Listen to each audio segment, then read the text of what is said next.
Olá, meus amados, a graça e a paz do Senhor Jesus. Estamos de volta para mais uma aula, a aula de número 11 da nossa revista da Escola Bíblica Pão da Vida. Eu quero aproveitar para dizer aos irmãos que esta semana nós vamos estar já disponibilizando a revista nova do próximo trimestre que começa em outubro, Que começa em outubro. Hoje é 15 de setembro e já no próximo mês, no primeiro domingo do mês de outubro, estaremos estudando a próxima revista que tem como tema Juntos Somos Melhores. Exatamente. Não perca a oportunidade de adquirir a sua revista e estudar conosco sobre a comunhão abençoada da Igreja Cristã. A nossa aula de hoje está na apostila, aula de número 11, terceira viagem missionária de Paulo.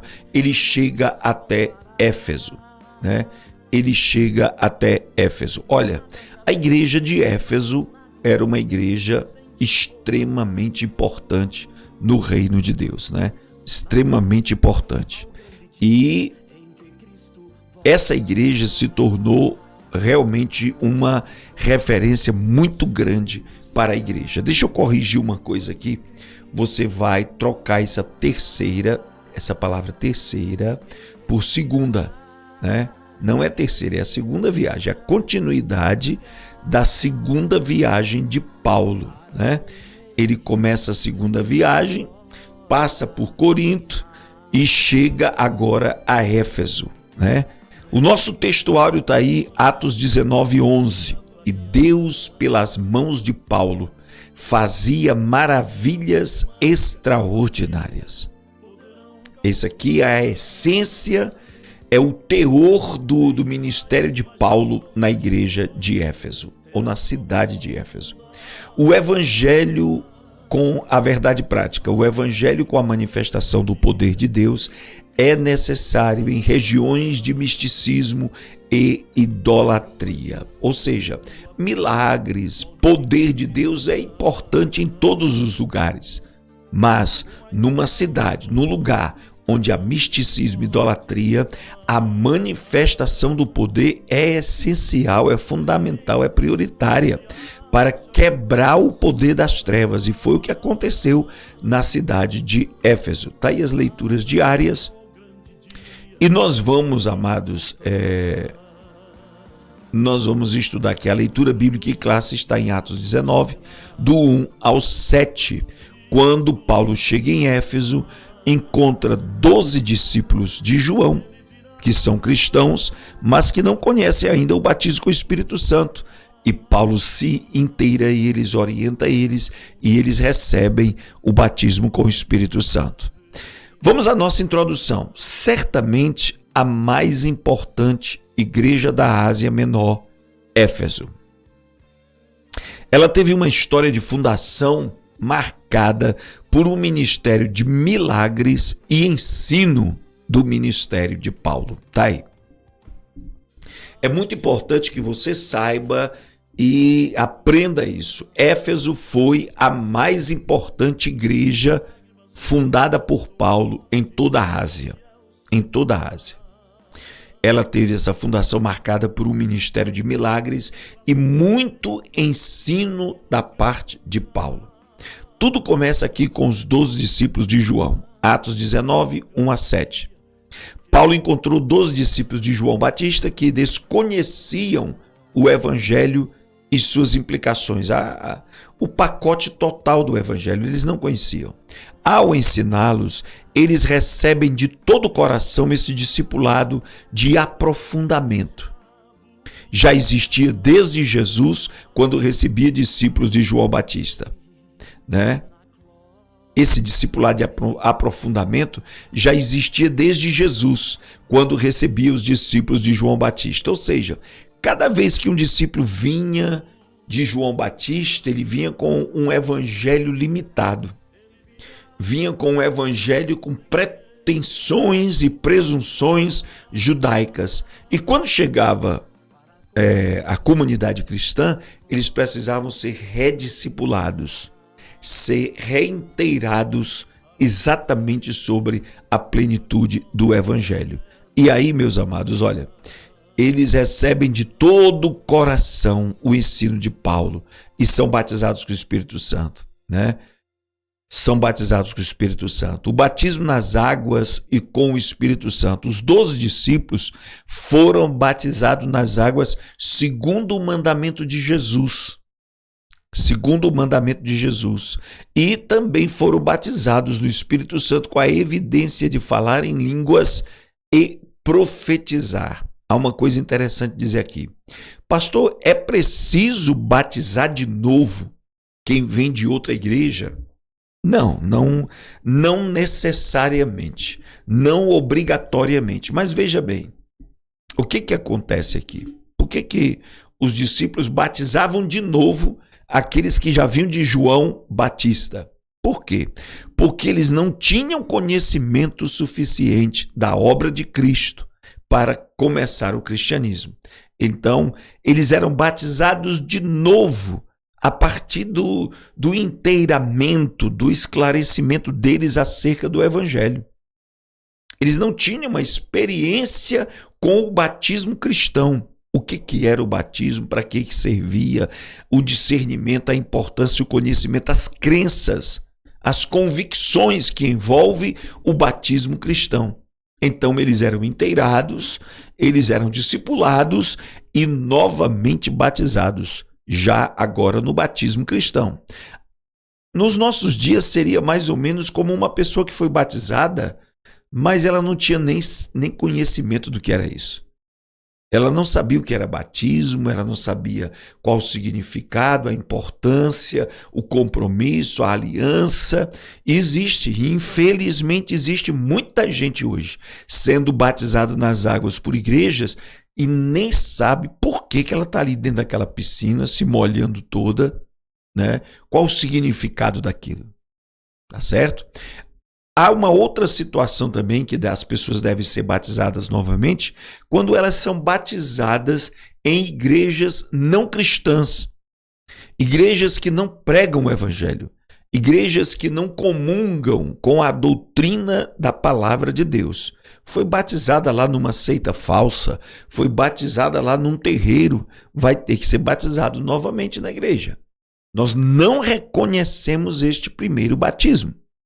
Uma pessoa vem da igreja católica, ela vem batizada quando criança, sem entendimento, sem conhecimento, sem convicções, sem declarações de fé. Quando chega na igreja cristã, tem que ser batizada nas águas. Não é verdade? Foi isso que Paulo fez com os 12 discípulos de João. E eram ao todo 12. Isso tem um significado muito importante na Bíblia, porque remete ao governo de Deus.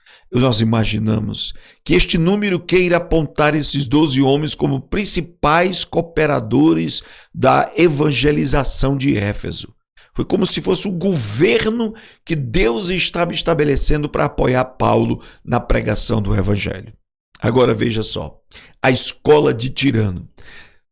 Quando Paulo chegou, como a gente já aprendeu aqui, né, ele ia primeiro para a sinagoga. Durante 3 meses, Paulo persuadiu, discutiu, pregou o evangelho aos judeus, né? Mas continuavam empedernidos. Empedernidos vem de pedra, né? Eles estavam endurecidos, descrentes e falando mal do caminho. Primeira forma de chamar o cristianismo, caminho. Aqui, ó. Caminho foi a primeira forma, o primeiro nome que se deu ao cristianismo. De forma pejorativa, né? Agora veja só, meus irmãos. Paulo passa 3 meses pregando o evangelho e eles começam a falar mal do cristianismo, mal da fé. E quando isso acontece, Paulo dá as costas para eles e vai pregar o evangelho em outro lugar. Ele olha aqui. Esta escola de Tirano, onde Paulo entrou, ele sai da sinagoga e ele é recebido nessa escola de Tirano. Provavelmente uma sala de preleção, aqui ó, uma sala de preleção ou um edifício escolar. E Tirano provavelmente era o dono ou professor, né? E ambos, Tirano e Paulo, passaram a dividir os horários de ensino.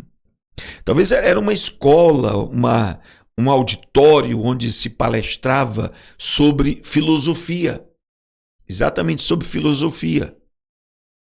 Lá em Atos 17, quando Paulo esteve na sua segunda viagem em Atenas, você viu que havia debates filosóficos na praça e levaram ele ao Areópago. Aqui era nessa escola de Tirano, uma escola conhecida, uma escola renomada, né, e que ali se discutia filosofia. E Tirano, que era o dono ou o professor principal daquela escola, o filósofo, abriu um espaço para Paulo pregar o evangelho. Eles dividiram o horário. E olha o que a Bíblia diz. Podemos perceber que o evangelho sempre caminha para uma ação libertadora, assim como o ensino, né? Quer dizer, há duas coisas tremendas aqui para você analisar. Primeiro, a questão cultural, irmãos. A questão cultural. Às vezes você permanecer dentro da mentalidade religiosa, dentro da mentalidade cultural do seu povo, você pode não alcançar as demais pessoas que estão fora desse alcance, fora desse nicho, desse grupo que pensa igual a você. Quando Paulo sai da sinagoga e vai para a escola de Tirano, ele mudou a linguagem, mudou a roupagem, mudou ali o ambiente cultural. E ele passa a pregar o evangelho dentro de um ambiente mais grego, mais filosófico, mais acadêmico. E isso faz com que toda a Ásia ouça a palavra de Deus. Aqui tem uma coisa interessante. Quem sabe, para que a igreja alcance multidões, ela vai precisar mudar mentalidades, mudar linguagens, para alcançar aqueles que estão fora do nosso nicho, da nossa linguagem, do nosso entendimento, né? Se eu sempre pregar que é fogo, poder de Deus, é mistério, olha o anjo, as pessoas não vão entender. Mas se eu pregar o evangelho com uma linguagem que as pessoas entendam, no ambiente em que elas estão, eu vou alcançar muitas vidas para Jesus, né? E aqui nós vemos a enfatização do ensino. Paulo vai para essa escola e a pregação do evangelho toma formato de ensino, de debates filosóficos, de questões, de crenças, de postulados. E isso faz, irmãos, aqui, ó, toda a Ásia. Aleluia, toda a Ásia, né? Dando ensejo, dando oportunidade a que todos os habitantes da Ásia ouvissem a palavra do Senhor, tanto judeus como gregos. Porque, veja só que coisa interessante, os judeus fechavam as portas para os gregos. Dentro do ambiente religioso dos judeus não havia espaço para gregos. Mas já no ambiente dos gregos, os judeus eram bem-vindos. Era franqueada a entrada deles. Então, na escola de Tirano, havia um alcance maior, uma abrangência maior. Deus tira Paulo da sinagoga, leva para a escola de Tirano para alcançar judeus e gregos e toda a Ásia. Que maravilha, né? Aí em Atos 19, a partir do versículo 11 até o versículo 20, começam os fenômenos sobrenaturais operados no ministério de Paulo. Os aventais de Paulo era uma doutrina, uma experiência. O sobrenatural estava tão presente no ministério de Paulo. Precisamos entender que essa passagem bíblica fala de uma experiência, uma direção específica de Deus, não de uma doutrina a ser ensinada. O que aconteceu aqui no verso 11 e 12? Os aventais de Paulo. Às vezes Paulo não podia ir numa casa que havia uma pessoa doente ou uma pessoa endemoniada, ele não podia ir. Então ele pegava um avental, um lenço, é meu, leva lá e coloca sobre a pessoa. E quando chegava lá, os demônios, a enfermidade, reconheciam o avental de Paulo, os lenços de Paulo. E imediatamente a enfermidade saía, o demônio saía, né? Agora, é interessante, moço, que isso é uma manifestação do poder de Deus, do sobrenatural de Deus, mas não é uma doutrina. Não é uma doutrina, é uma experiência. O que é uma doutrina? É aquilo que tem que ser ensinado, é aquilo que tem que ser reproduzido, é aquilo que tem que ser multiplicado, é aquilo que tem que ser praticado por todos os crentes. É uma doutrina. Os aventais, os lenços, não é uma doutrina. Paulo não estava ensinando nem a Bíblia de que os lenços dos pastores têm poder, de que o paletó do pastor tem poder. Não. Isso aqui foi uma experiência. E o que é uma experiência, irmãos? Aqui, ó. Experiência é uma direção específica de Deus dentro de uma situação, dentro de uma circunstância. Né? Você está numa casa, você está num determinado local e alguém te pede uma oração, pede para você ir e você tem uma direção de Deus. Eu não posso ir, mas eu vou mandar essa chave aqui. Aí você pega uma chave, manda lá, leva lá. Né? Não, eu vou mandar esse livro aqui, manda o livro. Você recebe uma direção específica de Deus para atender aquela pessoa à distância. Isso é experiência. Não deve ser reproduzido, multiplicado, praticado por todo mundo, né? É uma experiência específica de Deus naquele momento, os aventais de Paulo. Uma outra coisa interessante que aconteceu foram os filhos de Seva. Aconteceu lá em Éfeso. A tentativa de reproduzir a autoridade apostólica de forma autônoma e carnal levou à vergonha e ferimentos de 7 filhos de um sacerdote. Presta bem atenção nisso aqui. Eles eram filhos de um sacerdote chamado Seva. Quer dizer que o sacerdote era conhecido. Né? Eram 7 filhos. Por serem filhos de um sacerdote, eles achavam que podiam ter a mesma autoridade de Paulo. O erro começa aí, né? Somos filhos de sacerdote Seva, temos também direito a ter essa autoridade. Foram expulsar o demônio de um homem extremamente possesso, gente. A Bíblia diz que esse aqui estava endemoniado, brabo.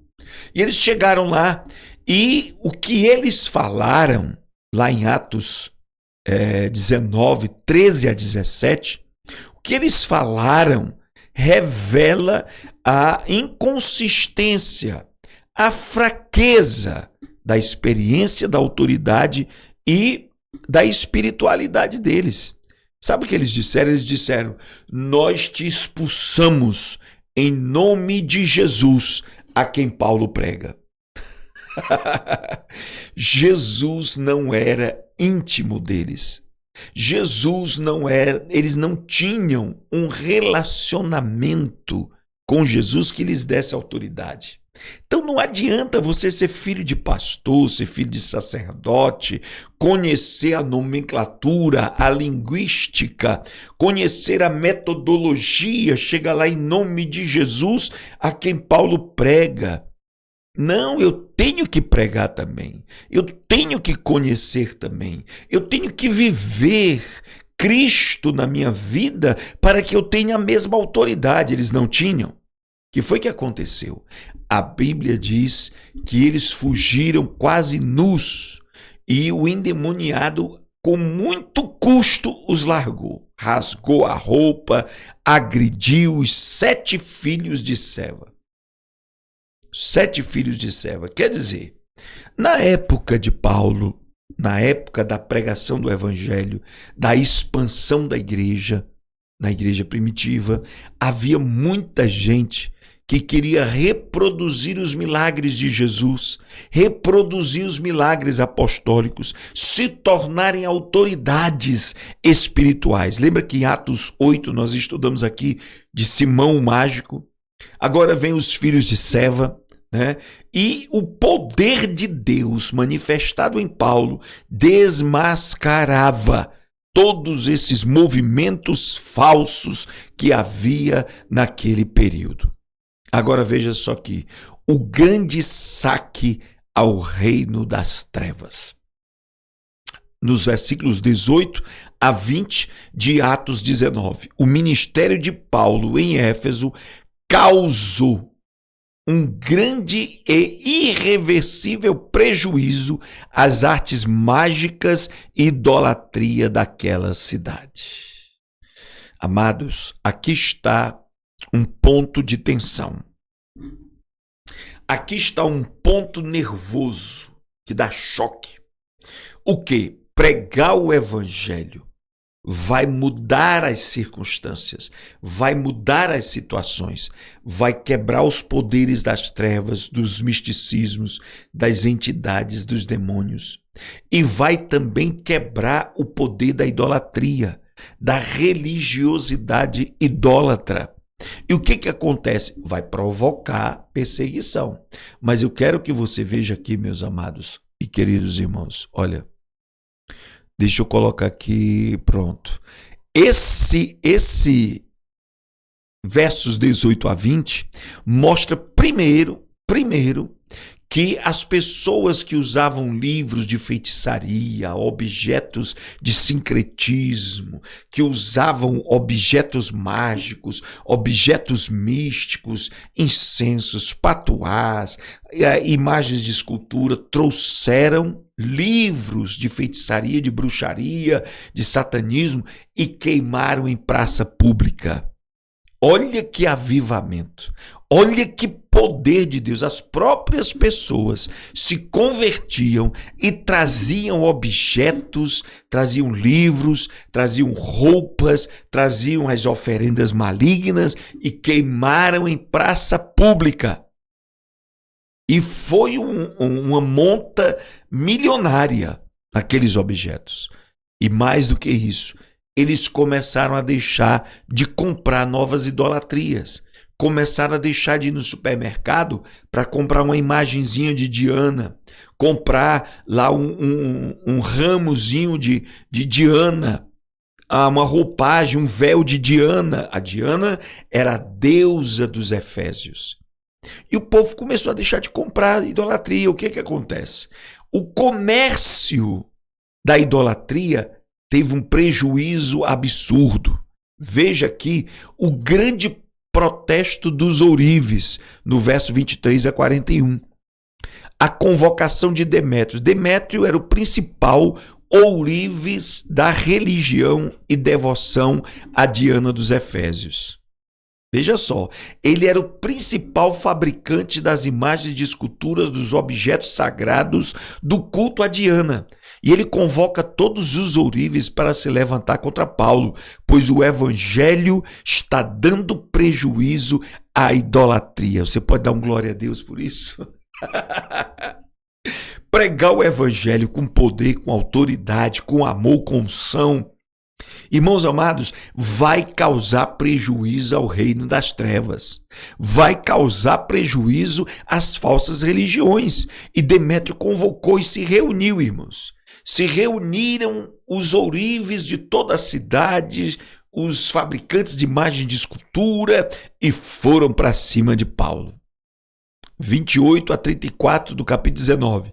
Cheios de furor, os efésios, devotos de Diana, arrastam Gaio e Aristarco, que eram companheiros de Paulo. Paulo é impedido de se apresentar. Os irmãos impediram Paulo, temendo por sua vida. Paulo foi escondido.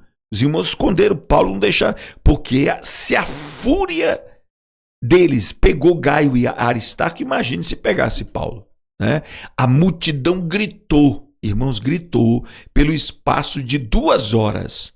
Esse grito aqui, ó, grande é a Diana dos Efésios. Você imagina uma multidão gritando 2 horas sem parar, grande é a Diana dos Efésios. Era uma ira, uma raiva, um ódio. Não se engane, meus irmãos, as trevas têm ódio da pregação do evangelho. A Bíblia nos informa que na sua maior parte, isso aqui é interessante, a maior parte da multidão nem sabia por que motivo estavam reunidos. Olha só isso aqui, na sua maior parte, nem sabiam por que motivo estavam reunidos. Eu quero dizer uma coisa, isso parece muito com os movimentos políticos que ultimamente têm atingido o Brasil. E não é só político, religiosos também, sabe? Essas massas de manobra, sabe? Elas são levadas a fazer um protesto, a quebrar, quebra, gritaria, 2 horas gritando, mas a maioria nem sabe o que está acontecendo. Qual é o propósito, qual é o protesto, qual é a reivindicação de vocês? Eles não sabem, a maioria não sabe. São multidões manipuladas. Não foi assim a crucificação de Jesus? A multidão clamava, solta Barrabás, crucifica Jesus. Mas por trás haviam os fariseus, os líderes religiosos, inflamando a multidão para fazer essa escolha errada. Isso aqui faz jus ao ponto que nós colocamos aqui para você, que é a devoção cega e idólatra. Cuidado com religiosidade cega, religiosidade idólatra. Por que eu vou fazer isso? É razoável atacar esse pregador do evangelho? A maioria não pensa. Agora veja só aqui, ó. A sabedoria do escrivão de Éfeso. O escrivão da cidade de Éfeso toma a palavra e com muita sabedoria mostra a falta de provas e os argumentos vazios contra os discípulos. O que estava se caracterizando um crime. Olha como ele consegue inverter a situação. Não havendo motivo algum que possamos alegar para justificar esse ajuntamento, vocês estão cometendo um crime. Vocês estão vindo para cá fazer essa baderna, não há crime ele pregar o evangelho. Não há crime aqui civil. Vocês estão cometendo um crime porque vocês estão perturbando o ir e vir, a paz do povo. O escrivão conseguiu inverter a situação do crime ser da multidão e não dos discípulos de Jesus. E por isso, havendo dito isto, a assembleia se dissolveu e foram embora. Só para terminar, o retorno e prisão de Paulo em Jerusalém. Atos 20, do versículo 1 até o 22, versículo 30. Primeiro começa com a ressurreição de Eutico, que no capítulo 20, verso 9 a 12, o apóstolo na cidade de Troade pregava para os irmãos e teve a experiência de ressuscitar um jovem que caíra do andar da casa onde Paulo estava pregando. Paulo foi pregar numa vigília e a unção caiu de tal maneira que Paulo varou a madrugada pregando. E esse garoto chamado Eutico estava numa janela no andar de cima e dormiu, pegou no sono e caiu da janela. E a Bíblia diz que ele morreu. Só que Paulo foi lá e ressuscitou aquele garoto. Isso causou um rebuliço muito grande. Aqui, amados, olha, a despedida dos presbíteros. Você já nota que Paulo está em Troade, não está mais em Éfeso. Por quê? Porque ele está fugindo da perseguição. A despedida dos presbíteros, isso aqui, verso 17 a 38, é um dos momentos mais emocionantes do ministério, da vida do apóstolo Paulo. Ele não pode entrar em Éfeso porque há ânimos alterados contra ele. Lembra que Paulo estava escondido, ele não se apresentou no meio daquela assembleia. Né? O que acontece? O encontro de despedida de Paulo e os presbíteros de Éfeso acontece lá em Troade, lá no porto. Talvez neste momento ocorreu aquilo que ele descreve em 2 Timóteo 1:4, que Timóteo era um dos presbíteros de Éfeso e os presbíteros dobraram os joelhos no porto, no chão com Paulo, choraram. Nesse texto da Bíblia, Paulo diz aos presbíteros de Éfeso: nunca mais vereis o meu rosto. Ele está se despedindo mesmo, né? E todos choraram, abraçaram Paulo, agradeceram, choraram. E aí, possivelmente Timóteo está aí no meio deles, chorando também. e ele retorna para Jerusalém. 21, verso 1 a 16. A viagem de retorno a Jerusalém, Paulo passou por várias cidades onde pregar e instituir igrejas. Era uma viagem sem volta. Paulo não voltaria mais para estas cidades da Ásia e da Grécia. A casa de Tiago e a prisão de Paulo. Ao chegar em Jerusalém, Paulo apresenta-se a Tiago, e narra todos os fatos ocorridos em sua viagem missionária. Neste contexto, Paulo é preso pelos judeus.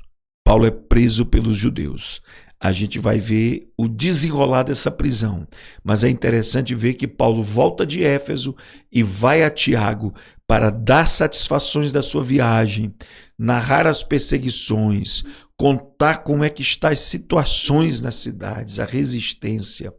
Essa é a obra de Paulo em Éfeso, que viria a se tornar a mais importante igreja da Ásia, de toda a Europa naquele período. Até a nossa próxima aula, queridos. Que Deus abençoe, te desperte para a obra e te faça cada dia mais fiel e abençoado servo do Senhor. Deus abençoe.